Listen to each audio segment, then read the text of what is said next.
Microsoft PowerPoint also has an option to record audio on the go. So if you want to send this slide to someone else and you want a pre-recorded audio explaining about the slide, then you can record the audio. So over here, you can simply go over here to audio right here. So instead of audio on my PC, I'm going to select record audio.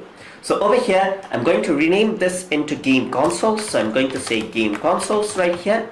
And now I want to record the audio. So now I'm going to record an audio based on the slide that I've made.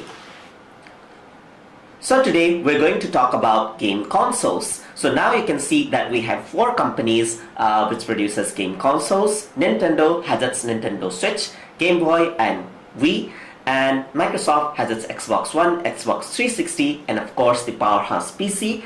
Sony has the PlayStation 4, PlayStation Vita, this is not very successful, and PSP.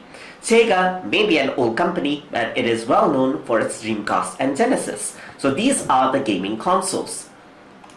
So now I press stop, and you can see that now we have a total length of a 32-second of audio clip. So I'm simply going to press OK, and you can see that the audio actually pops up, and I can play this out.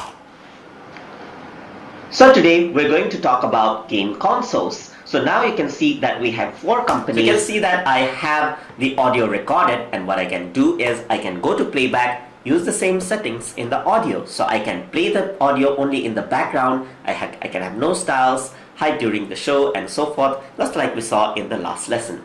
So hope you guys learned something as always, and as always, please like, comment, share, and subscribe.